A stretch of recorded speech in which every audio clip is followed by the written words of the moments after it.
Hello friends, welcome back to our channel RL learning classes. आज हम पढ़ने वाले हैं क्लास 11 की मैथ्स का second chapter relation and function. तो इस चैप्टर में बेसिकली जो भी हमें पढ़ना है उससे पहले आपको ये जरूरी है कि आप पहला चैप्टर जो है वो अच्छे से समझ लें। उसके बाद क्योंकि पूरा चैप्टर सेट्स पे बेस्ड है, ठीक है। तो इस चैप्टर में हमें बेसिकली तीन इंपॉर्टेंट पॉइंट पढ़ने हैं। पहला पॉइंट क्या है? Cartesian product. दूसरा पॉइंट क्या है? आपका रिलेशन। और तीसरा फंक्शन। ठीक है, ये तीनों हम लोग एक एक वीडियो में कवर करेंगे। ठीक है, आज हम लोग क्या पढ़ने वाले? Cartesian product. तो कार्टेशियन प्रोडक्ट आपने इससे पहले कहीं सुना होगा, नाम सुना सुना लग रहा है। तो Cartesian product, sorry Cartesian system आपने सुना होगा, और प्रोडक्ट आज हम लोग पढ़ेंगे।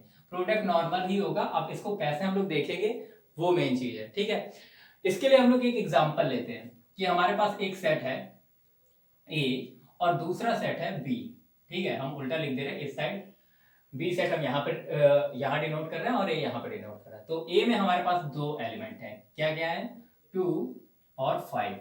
ठीक है, और बी में हमारे पास क्या एलिमेंट है? हमारे पास 10, 40, एक मिनट, 10, 20 और 40, ये तीन एलिमेंट है हमारे पास। ठीक है, तो अगर आपको कार्टेशियन प्रोडक्ट निकालने को बोला है तो मतलब आप क्या निकालेंगे? ए क्रॉस बी।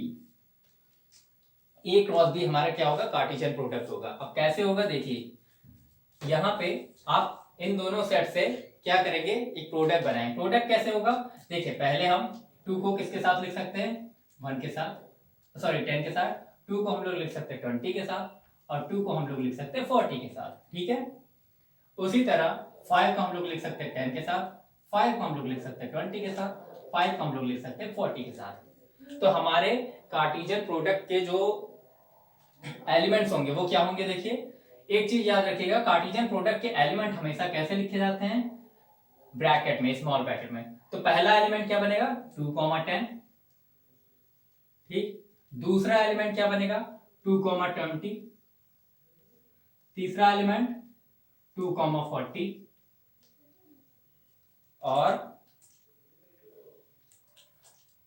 फोर्थ एलिमेंट 5, 10, 5, 20 और 5, 40। ठीक है, तो ये सारे एलिमेंट को सेपरेट किससे करें? कॉमा से। ठीक है, अब देखिए ये कार्टेशियन प्रोडक्ट हो गया। कार्टेशियन प्रोडक्ट के एलिमेंट्स हो गए क्या? इस तरह से हम लोग लिखते हैं। ठीक है, 1 to 1 उसमें मैच करके।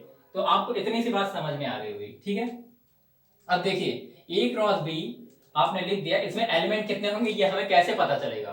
अगर आपके पास किसी फंक्शन ए में, सॉरी सेट ए में और सेट बी में कुछ एलिमेंट है, तो उसके कार्टेशियन प्रोडक्ट में कितने एलिमेंट होंगे वो कैसे पता करेंगे? देखिए, and number of element set A into number of element set B equal to N into N of A into B. मतलब कार्टेशियन प्रोडक्ट में कितने एलिमेंट होंगे? जितने एलिमेंट ए में और जितने एलिमेंट बी में होंगे दोनों का मल्टीप्लाई कर देंगे। फॉर एग्जांपल यहाँ पे आपके 2 और 3 एलिमेंट है तो आपको इजीली आप करके देख लिया आपने। लेकिन अगर 2 से ज्यादा या फिर 10, 12 एलिमेंट होंगे तो आप क्या करेंगे? यहाँ पे फॉर एग्जांपल इसी में हम लोग चेक करके देख लेते हैं। आपके यहाँ ए में क्या एलिमेंट है? 2। ठीक है, और बी में कितने एलिमेंट है? 3। तो 2 3 जा कितने? 6 एलिमेंट है आपके पास। 6 एलिमेंट है, 1 2 3 4 5 6। ठीक है, 6 एलिमेंट आपको मिल गए यहाँ पे। अब चलिए थोड़ा आगे देखते हैं। तो देखिए यहां पे आपके कार्टेशियन प्रोडक्ट की डेफिनेशन लिखी है फॉर 2 नॉन एम्प्टी सेट। पहली चीज तो हम लोग के जो कार्टेशियन प्रोडक्ट हो गए वो हम किसके लिए ले रहे हैं? नॉन एम्प्टी सेट के लिए अभी चेक कर रहे हैं। पी एंड क्यू, मान लीजिए दो हमारे सेट हैं, कौन कौन से? पी और क्यू।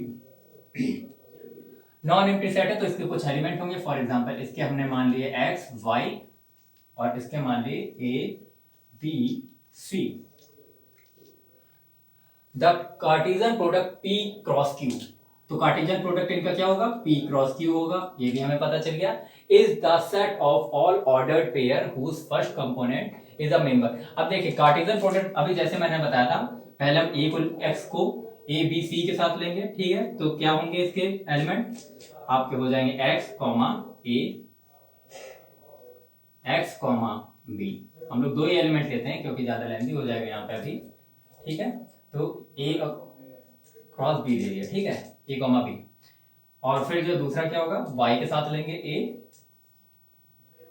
और वाई के साथ बी। तो ये बिल्कुल ऐसा ही है जैसे कि आप पहले ब्लू शर्ट के साथ ब्लैक पैंट पहनेंगे, फिर ब्लू शर्ट के साथ ब्लू शर्ट के साथ ब्लैक पैंट पहनेंगे, ब्लू शर्ट के साथ व्हाइट पैंट पहनेंगे, फिर ब्लैक शर्ट के साथ ब्लैक पैंट पहनेंगे, फिर ब्लैक शर्ट के साथ व्हाइट पैंट पहनेंगे, ठीक है। अगर ये पैंट का सेट है, ये शर्ट का सेट है, तो इस तरीके से हम लोग 4 कॉम्बिनेशन बना सकते हैं। प्रॉपर हम लोग क्या कर रहे हैं, कॉम्बिनेशन ही बना रहे हैं, ठीक है। तो इस केस में Cartesian product P cross Q जो होगा is the set of all ordered pair. अब ऑर्डर्ड पेयर क्यों बोला गया है, ये जो पेयर है ऑर्डर्ड क्यों है, क्योंकि हम इसे x, a ही लिखेंगे, a, x नहीं लिखेंगे। इन केस अगर हमारा पहला जो p से मल्टीप्लाई q क्या हो रहा है, p क्रॉस q का अगर हम जो है कार्टेशियन प्रोडक्ट p और q का निकाले, p क्रॉस q, तो जो पहला एलिमेंट होगा ये x, वो हमेशा p से बिलोंग करेगा। क्या बोला गया है, set of all ordered pair whose first component. Order pair का मतलब ही यही है कि एक ऑर्डर में होगा, मतलब जो पहला एलिमेंट होगा वो हमेशा p का होगा और दूसरा एलिमेंट हमेशा q का होगा। तो यहाँ पे पहला एलिमेंट x किसमें है, p में है, दूसरा एलिमेंट a किसमें है, q में है। पहला एलिमेंट x किसमें है, p में, और दूसरा एलिमेंट b q में है। इसी तरह फिर यहाँ पे तो जितने एलिमेंट है वो ऑर्डर्ड पेयर क्यों है, क्योंकि p क्रॉस q के कार्टेशियन प्रोडक्ट में क्या बोला गया, ऑर्डर्ड पेयर होंगे, क्योंकि एक ऑर्डर में होगा whose first component is a member of p and second component is a member of q। तो आपको कार्टेशियन प्रोडक्ट यहाँ पे समझ में आ गया होगा। अब हम लोग आगे देखते हैं इसके कुछ इंपॉर्टेंट पॉइंट। तो देखिए कार्टेशियन प्रोडक्ट से रिलेटेड यहाँ पे कुछ पॉइंट्स लिखे हैं, चलिए हम एक एक करके डिस्कस करते हैं सबको। Two ordered pair are equal if and only if the corresponding first element and second element are equal. देखिए टू ऑर्डर्ड पेयर इक्वल कब होंगे, मतलब कि एक आपका a कॉमा b है और दूसरा आपका b कॉमा a है, तो क्या ये इक्वल होंगे, नहीं, क्योंकि यहाँ पे a है और यहाँ पे b है, यहाँ पे b है और यहाँ पे a है। ऑर्डर चेंज हो गया, तो इसीलिए हम इसे ऑर्डर्ड पेयर बोलते हैं, ठीक है। क्योंकि ऑर्डर चेंज हो गया तो ये इक्वल नहीं होंगे। लेकिन अगर ऐसा लिखा हो a कॉमा b और a कॉमा b, तो ये दोनों ही इक्वल होंगे, क्योंकि यहाँ पे पहला एलिमेंट भी आपस में इक्वल है और सेकंड एलिमेंट भी इक्वल है। जब पहला और दूसरा दोनों एलिमेंट इक्वल होंगे तभी ऑर्डर्ड पेयर आपके इक्वल होंगे, वरना इक्वल नहीं होंगे, ठीक है। तो ये हमारा पहला पॉइंट था। सिमिलरली जैसे आपने a cross b is not equal to b cross a, इस वाले सेक्शन में क्या है, जब आप कार्टेशियन प्रोडक्ट a और b का निकालेंगे, a क्रॉस b और b क्रॉस a, तो a क्रॉस b में जो पहले एलिमेंट होंगे वो सारे a से बिलोंग करेंगे और सारे सेकंड कंपोनेंट जो होंगे वो b से बिलोंग करेंगे। सिमिलरली जब b क्रॉस a के लिए निकालेंगे, अभी हम लोगों ने देखा था, तो फर्स्ट एलिमेंट हमेशा b से जो बिलोंग करेगा और सेकंड एलिमेंट हमेशा a से बिलोंग करेगा। एलिमेंट नहीं, सॉरी, हर एलिमेंट का कंपोनेंट जो होगा, जैसे कि फॉर एग्जांपल अभी हमने लिया था X Y Z, sorry X Y A B, ये दो हमारे क्या है, सेट हैं। तो मान लेते हैं ये ए है, ये बी है। तो इस केस में जब हम लोग ए क्रॉस बी निकालेंगे तो इधर से मैपिंग करना शुरू करेंगे, ठीक है। तो ये हो गया क्या, एक्स ए एक्स बी, वाई ए वाई बी, ठीक है। तो ये आपका फर्स्ट एलिमेंट हमेशा x से बिलोंग करेगा और सेकंड एलिमेंट हमेशा b से बिलोंग करेगा। सिमिलरली जब b क्रॉस a का निकालेंगे तो इधर से निकालना शुरू करेंगे, a cross b cross a में क्या होगा, a comma x, a comma y, b comma x, b comma y, ठीक है। तो ये पलट जाएगा सेट। तो इसीलिए दोनों ऑर्डर्ड पेयर इक्वल नहीं होंगे इनके, और a क्रॉस b और b क्रॉस a भी इक्वल नहीं होगा, ठीक। ट्रिपल ए मतलब a क्रॉस a, तो a comma b comma c सारे क्या होंगे, बिलोंग टू a होंगे। क्यों, क्योंकि केवल a का ही प्रोडक्ट हो रहा है, तो आने वाले प्रोडक्ट में जितने भी कंपोनेंट होंगे वो a के ही एलिमेंट होंगे, ठीक है। तो ये ऑर्डर्ड पेयर नहीं कहेंगे, जब दो होते हैं तो उसे ऑर्डर्ड पेयर बोलते हैं, जब यहाँ पे 3 एलिमेंट हैं सेट में तो उसे ऑर्डर्ड ट्रिपलेट बनाएंगे, ठीक है।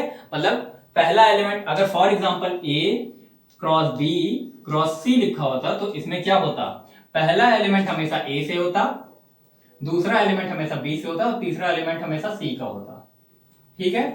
पहला एलिमेंट a से बिलोंग करता, दूसरा b से करता और तीसरा c से करता। जिस ऑर्डर में आपका प्रोडक्ट हो रहा है उसी ऑर्डर में आपके कंपोनेंट भी बिलोंग करेंगे हर एलिमेंट के। इसके बाद आपका आता है ए क्रॉस फाई। फाई क्या होता है? एक एम्प्टी सेट होता है और ए नॉन एम्प्टी सेट हमने लिया है, तो हमेशा ए क्रॉस फाई क्या होगा? एक फाई होगा।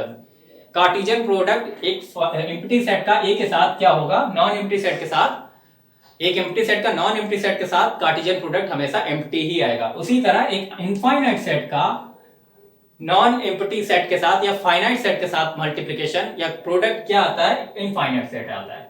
ठीक है, तो ये कुछ पॉइंट्स हैं। चलिए ये तो डिस्कस कर लिया, अब 2-4 क्वेश्चन देख लेते हैं। देखिए ये आपके सामने एक क्वेश्चन है जिसमें हमारे पास दो सेट दिए हैं, ए और बी। ए के एलिमेंट एक्स वाई जेड है और बी के एलिमेंट ए कॉमा बी है। ठीक है, तो हमें सबसे पहले पता करना है कि एलिमेंट ए क्रॉस बी यानी कार्टेशियन प्रोडक्ट और ए और बी का जो होगा उसके एलिमेंट कितने होंगे, N of A cross B कितने होंगे। तो यहां पे नंबर ऑफ एलिमेंट के लिए फॉर्मूला हम लोग क्या यूज करेंगे, N A cross B equal to number of element in A and multiplied by number of element in B, number of element in B. ठीक है, तो यहां पे आपके एलिमेंट कितने आ जाएंगे, इसमें कितने एलिमेंट है 1 2 3, तो यहां पे 3 हो जाएगा, इनटू बी में कितने एलिमेंट है 2, तो यहां पे कितने हो जाएंगे 3 क्रॉस 2 मतलब 3 इंटू 2 6 एलिमेंट हो जाएंगे। किसमें, ए क्रॉस बी में या बी क्रॉस ए में, दोनों में ही सेम आएंगे क्योंकि बी में एलिमेंट 2 है और ए में एलिमेंट 3 है। 2 3 जा 6 आएगा, 3 2 जा 6 भी होता है, दोनों एक ही बात है। ठीक है, तो ये पहला क्वेश्चन हो गया। दूसरा, अब ए क्रॉस बी तो अभी मैंने आपको निकालना बता दिया, इसमें हम बी क्रॉस ए निकाल के देखते हैं। ए क्रॉस बी आप लोग निकाल के बताइएगा कि क्या आता है। बी क्रॉस ए में एलिमेंट क्या आएंगे, देखिए बी का आपका एलिमेंट है ए और बी, ठीक है, और ए के एलिमेंट है एक्स वाई जेड। तो एलिमेंट हमारे क्या आएंगे, ए को एक्स के साथ, ए को वाई के साथ, ए को जेड के साथ। तो आपका आएगा ए कॉमा एक्स, ए कॉमा वाई, ए कॉमा जेड। ठीक है, और फिर बी को एक्स के साथ, बी को वाई के साथ, बी को जेड के साथ, बी का एक्स, बी कॉमा वाई और बी कॉमा जेड। तो जैसा कि हम लोगों ने अभी पहले निकाला था, तो नंबर ऑफ एलिमेंट कितने आ गए, 6 थे, 1 2 3 4 5 6 एलिमेंट आ गए। ठीक है, अब ए क्रॉस बी निकाल के देखिएगा उसमें क्या पेयर आता है। तो देखिए यहाँ पे आपके दो क्वेश्चन है।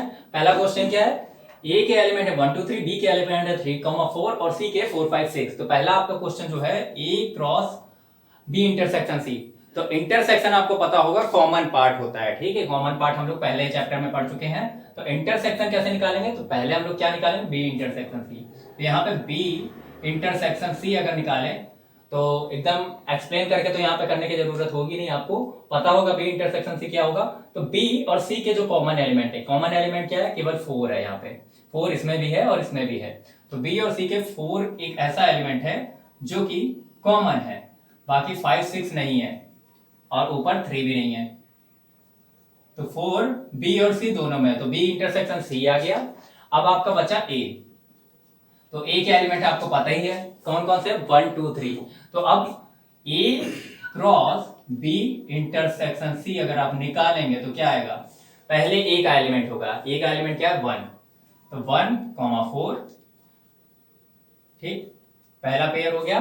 फिर सेकंड एलिमेंट 2 4 और थर्ड एलिमेंट क्या है 3 4। ठीक है, तो इससे क्या पता चला कि यहाँ पे 3 एलिमेंट थे, यहाँ पे एक एलिमेंट था, 3 into 1 कितने एलिमेंट आएंगे, टोटल 3 एलिमेंट आएंगे और 3 एलिमेंट आपके आ गए। दूसरे क्वेश्चन में क्या होगा, पहले आप ए क्रॉस बी निकालेंगे, बी क्रॉस ए निकालेंगे, जैसे पिछले अभी क्वेश्चन में निकाला था, और फिर दोनों का इंटरसेक्शन यानी दोनों के जो कॉमन पॉइंट्स होंगे वो आप लिख देंगे। ठीक है, तो ये तो हो जाएगा आपका। तो इस क्वेश्चन में क्या बोला गया है, ए क्रॉस ए हैज 9 एलिमेंट। तो हमें क्या पता चल गया कि ए क्रॉस ए के कितने एलिमेंट है, टोटल 9 एलिमेंट है। तो आपको बताना है कि जिसमें कि आपको पता है क्या, एक ये एलिमेंट है और एक ये एलिमेंट है। एक एलिमेंट है -1, 0 और दूसरा एलिमेंट 0, 1। 9 एलिमेंट है, 9 में से 2 एलिमेंट बता दिए गए, बाकी के एलिमेंट पता करने हैं और साथ ही ये भी पता करना है कि सेट ए में कौन से एलिमेंट होंगे। ठीक है, तो देखिए ए क्रॉस ए, हमने कहा था नंबर ऑफ एलिमेंट वाला फॉर्मूला कौन सा था, एन ऑफ ए और n ऑफ a ही होगा क्योंकि दूसरा सेट भी हमारा a है। यहाँ पे क्या है 9। तो नंबर ऑफ a एलिमेंट कैसे, इसका स्क्वायर होगा, स्क्वायर रूट निकालेंगे तो क्या आ जाएगा n number of elements a में कितने हो जाएंगे 3 हो जाएंगे। ठीक है 3 एलिमेंट होंगे। ये बात आपको समझ में आ गई। 3 इसके तभी कितना आएगा प्रोडक्ट 9 आएगा, मतलब 9 एलिमेंट हमारे रिजल्टेंट सेट में आएंगे। ये पता चल गया 3 एलिमेंट है। अब ये याद रखिएगा कि जब आपके जो जो एलिमेंट बनते हैं उनके कंपोनेंट सारे किससे बिलोंग करते हैं ए से।